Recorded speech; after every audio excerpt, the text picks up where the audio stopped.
Halo, jumpa lagi dengan saya bersama Primatika.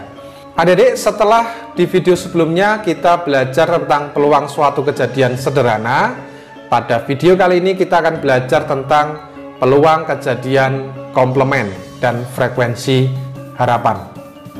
Buat kalian yang belum menyimak video peluang suatu kejadian sederhana, kalian bisa menyimaknya, linknya ada di deskripsi video ini. Sebelum kita mulai pembahasan materi pada video kali ini, seperti biasa, bagi yang belum subscribe terlebih dahulu, jangan lupa klik loncengnya, tinggalkan komen, like, dan share video ini ke teman-teman kalian. Tonton dari awal sampai dengan akhir, jangan di skip-skip, oke? Supaya kalian betul-betul paham.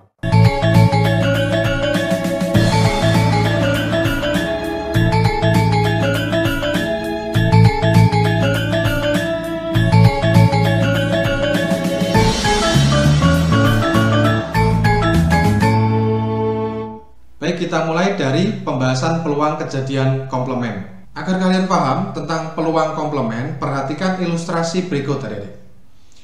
Ini ada diagram Venn, di dalamnya ada himpunan A, ya, yang dinamakan A komplement. Itu berarti kan himpunan yang berada di luar himpunan A, ya, tetapi keduanya masih berada pada himpunan semesta atau himpunan, kalau dalam hal ini berarti ruang sampel, ya, kalau kita bicara peluang. Nah, dengan memperhatikan diagram Venn ini, berarti bisa kita katakan bahwa banyaknya anggota A ditambah dengan banyaknya anggota A komplement itu sama dengan anggota S, ruang sampel, gitu ya. Jadi bisa kita tuliskan seperti ini. Jadi NA ditambah NA komplement sama dengan NS, gitu ya adik-adik ya. Nah, kalau NA-nya kita pindah ke ruas kanan, berarti kan bisa kita ketahui seperti ini. NA komplement sama dengan NS dikurangi NA. Kemudian jika kedua ruas ini kita bagi dengan NS, berarti kita dapatkan NA komplement dibagi NS. Bisa kita tuliskan sebagai peluang A komplement, kan gitu ya. Ingat bahwa kalau peluang A itu kan rumusnya persamaannya NA dibagi NS, gitu ya adik-adik ya. Jadi kalau peluang A komplement berarti ya NA komplement dibagi NS, ya. Nah, kemudian NS dibagi NS berarti kan 1. NA dibagi NS berarti peluang A. Nah, ini yang dinamakan rumus dari peluang komplement, adik-adik. Maksudnya komplement itu apa? Berarti di luar A atau selain A atau bukan A atau tidak A, gitu ya. Jadi kejadian komplement, kejadian A komplement berarti kejadian bukan A, kejadian selain A, oke, kejadian tidak A, gitu ya. Contohnya seperti apa? Perhatikan ini. Misalkan dari seperangkat kartu bridge akan diambil satu kartu secara acak. Tentukan peluang terambil kartu bukan as. Nah, kita tahu dalam satu perangkat kartu bridge itu kan NS-nya ada sebanyak 52 kartu, ya, masing-masing kartu 13. Kan ada 4 gambar ya, seperti yang sudah kita bahas di pertemuan sebelumnya tentang peluang kejadian sederhana. Nah, dari 52 kartu itu terdapat masing-masing gambar ada 1 kartu as. Kalau ada 4 gambar, keriting, waru atau skop, hati, dan wajik atau demon, berarti kan ada 4 kartu as, gitu ya adik-adik ya. Bisa saja kalian menentukan peluang bukan kartu as dengan cara 52 kalian kurangi dengan banyaknya kartu as 4, berarti tinggal 48. Oh, berarti peluangnya 48 per 52. Itu jawabannya. Itu juga boleh, itu juga betul. Tetapi karena ini kasus sederhana, mungkin kalian menganggap itu mudah dilakukan. Tetapi kalau untuk kasus yang lain yang lebih rumit, akan lebih sulit kita melakukan hal seperti itu. Maka saran saya gunakan peluang komplement, ya. Jadi bisa kita misalkan A adalah kejadian terambil kartu as, gitu ya, terambil kartu as. Nah, otomatis kalau di sini terambil kartu bukan as, berarti yang ditanyakan adalah peluang A komplement, gitu ya adik ya, peluang A komplement. Jadi A komplement itu berarti terambil bukan as, bukan kartu as. Oke, seperti itu ya.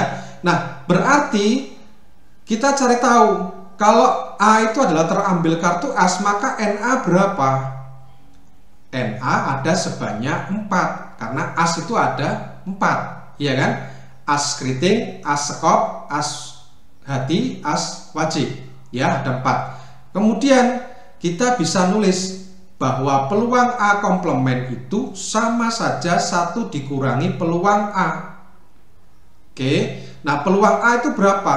Peluang A itu berarti kan NA dibagi NS, ya. NA-nya ada sebanyak 4, NS-nya sebanyak 52. Berarti bisa kita tuliskan 4 dibagi 52. Gitu ya. Bisa dipahami ya. Nah, sekarang 1 dikurangi 4/52. 1 adalah 52/52. Ya, kalau kita sama menyebutnya. Berarti jadinya berapa? 52/52 dikurangi 4/52 berarti 48/52. Atau kalau mau kalian sederhanakan berarti kita bagi 4 gitu ya.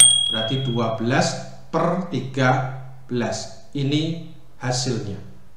Bisa dipahami ya? Baik, kita lanjutkan untuk materi berikutnya tentang frekuensi harapan. Frekuensi harapan itu maksudnya gimana, Kak? Maksudnya begini.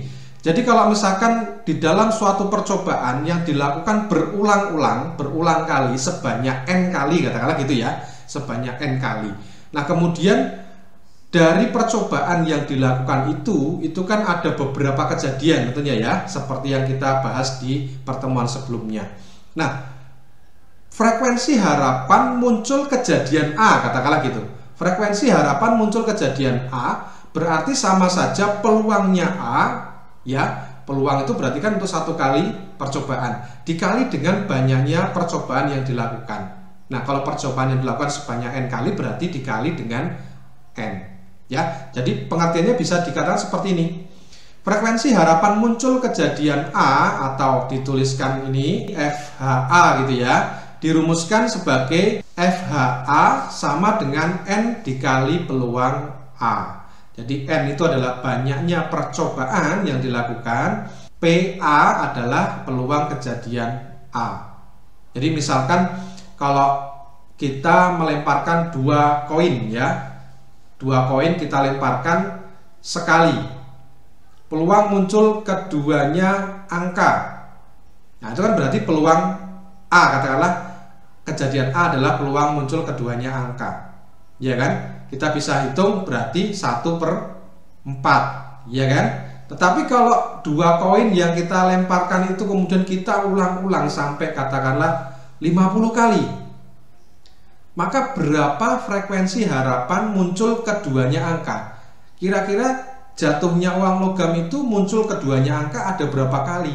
Nah, itu yang dinamakan frekuensi harapan. Perhatikan contoh ini. Pada pelemparan 2 buah dadu sebanyak 60 kali, tentukan frekuensi harapan muncul kedua mata dadu kembar. Oke. Kedua mata dadu kembar atau kejadian A berarti muncul mata dadu kembar. Muncul mata dadu kembar. Berarti NA-nya ada berapa banyak adik-adik? Kalau muncul mata dadu kembar berarti kan 1, 1, 2, 2, 3, 3, 4, 4, 5, 5, 6, 6. Iya kan? Hanya ada 6. Jadi NA-nya itu ada sebanyak 6. Sedangkan NS berapa? Nah, NS dilihat. Di sini kan yang dilempar 2 buah dadu.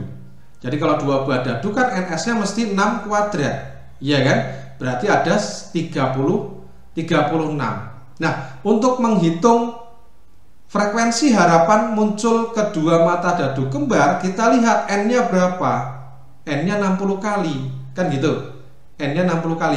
Berarti frekuensi harapan kejadian A, muncul kejadian A adalah 60 kali dikali dengan peluang A. Peluang A berapa? Berarti 6/36. Gitu ya. Oke, ini kita sederhanakan. 1/6 ini dengan 60. Jadi tinggal 10. Jadi frekuensi harapan muncul kejadian A atau kedua mata dadu kembar adalah sebanyak 10 kali dari 60 kali percobaan. Bisa dipahami ya? Baik, kita ke latihan soal. Perhatikan baik-baik. Kita mulai dari nomor 1. Dua buah dadu bersisi 6 dan identik dilempar 1 kali. Peluang muncul mata dadu berbeda angka. Nah, kalau melihat berbeda angka kan agak susah ya. Tapi bisa saya buat gini. Misalkan kejadian A adalah muncul mata dadu kembar atau sama. Ya, kembar atau sama. Maka bisa saya katakan bahwa A komplement itu adalah muncul mata dadu berbeda gitu ya, berbeda angka. Ya enggak? Betul ya? Oke, jadi seperti tadi, kalau ada dua dadu yang dilempar berarti NS-nya ada berapa? Ada sebanyak 36, 6 kuadrat. Nah, sekarang kalau A-nya adalah mata dadu kembar, muncul mata dadu kembar ada berapa?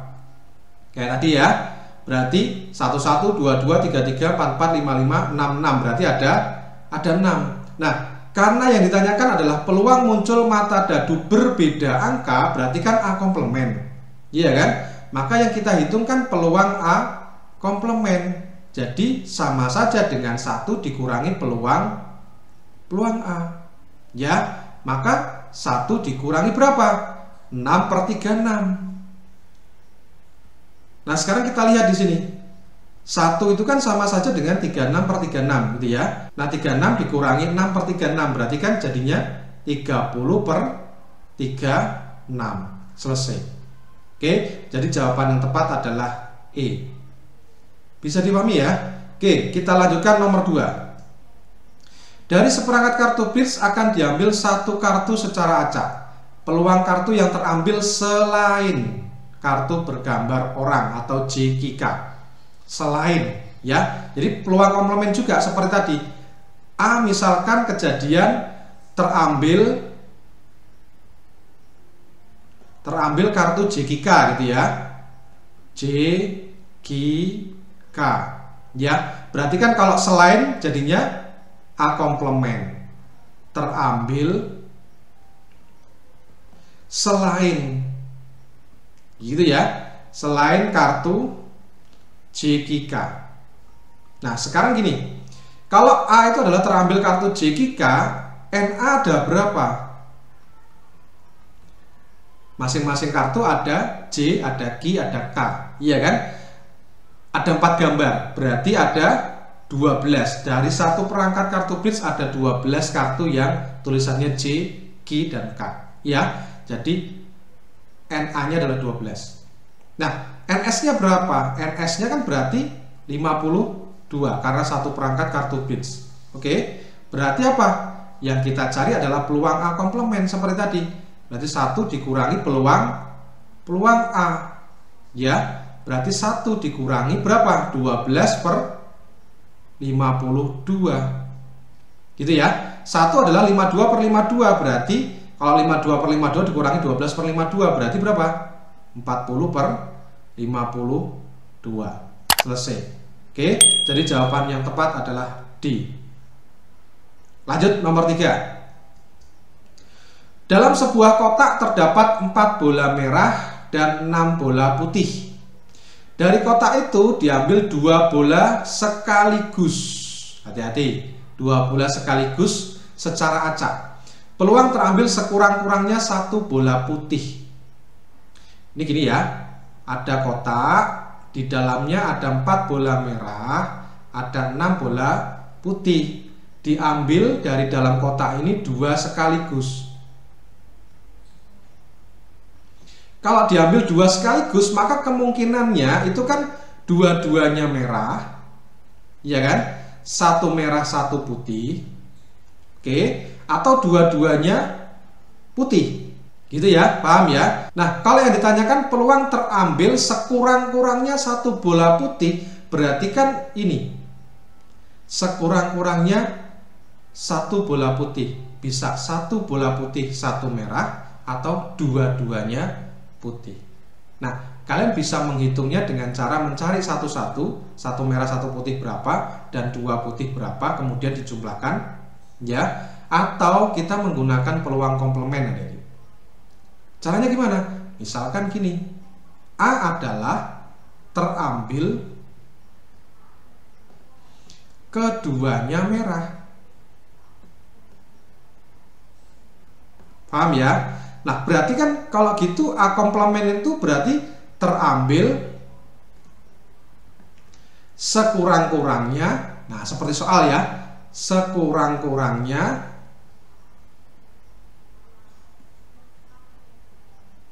satu putih. Ini berbeda dengan yang tadi ya, kita menggunakan kombinasi untuk menghitung peluangnya. Nah, sekarang gini, kita mau menghitung peluang A komplement. Iya kan? Berarti 1 dikurangi peluang A. Betul ya? Nah, sekarang peluang A bagaimana cara menghitungnya, Kak? Lihat sini. Kita harus menggunakan kombinasi untuk menghitung ini. NA sama dengan berapa? Pengennya dua-duanya merah. Perhatikan ya, karena ngambilnya dua sekaligus ya, tidak hanya satu, ngambilnya dua sekaligus. Jadi karena pengennya dua-duanya merah, maka merah yang ada dalam kotak berapa? 4. Ya kan? Pengennya diambil dua-duanya merah. Berarti NA itu ada sebanyak 4 kombinasi 2. Dari 4 merah ingin dapat 2 merah. Oke, jadi 4 kombinasi 2. Berapa? Nah, kita gunakan aturan kombinasi. Gimana? 4 faktorial dibagi dengan 4 dikurangi 2, 2 faktorial, dikali belakang sendiri 2 faktorial. Masih ingat ya?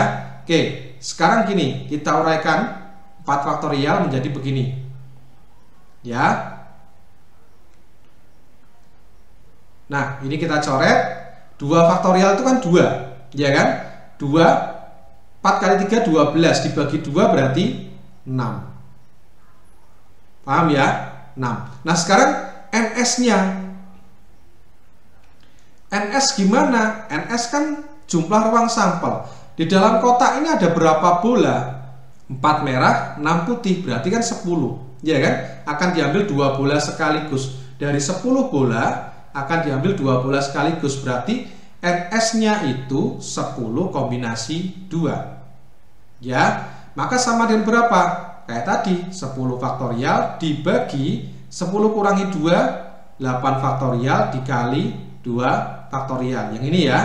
Oke, sama dengan 10 dikali 9 dikali 8 faktorial dibagi 8 faktorial dikali 2 faktorial. Ini kita coret, 2 faktorial kan 2. Kita coret dengan 10 berarti 5. Maka NS-nya 5 kali 9, 45. Oke, berarti kalau begitu peluang A adalah NA per NS. NA-nya 6, NS-nya 45. Maka jadinya berapa? 1 adalah 45 per 45. Dikurangi 6 per 45. Berarti jadi 39 per 45. Selesai. Oke, jadi jawaban yang tepat adalah E. Semoga ini bisa kalian pahami. Berikutnya nomor 4. 3 buah uang logam dilempar bersama-sama sebanyak 40 kali. Harapan muncul 3-3-nya angka. Adik-adik masih ingat 3 uang logam itu ruang sampelnya apa saja? Kalau 3 uang logam dilemparkan, maka kemungkinannya kan seperti ini. Ya, kita sambil mengingat lagi, tidak apa-apa. A, G, G, G, A, G, G, G, A, G, G, G. Gitu ya. Jadi ada 8. 1, 2, 3, 4, 5, 6, 7, 8. Karena 3 uang logam berarti kan 2 pangkat 3 NS-nya. Ya, ada 8. Nah, kalau ditanyakan sini 3-3-nya angka. 3-3-nya angka itu kan hanya ini. Hanya ada 1. Ya kan? 1 dari berapa? Dari 8. Berarti kan peluangnya 1 per 8. Maka kalau kita mau menghitung frekuensi harapan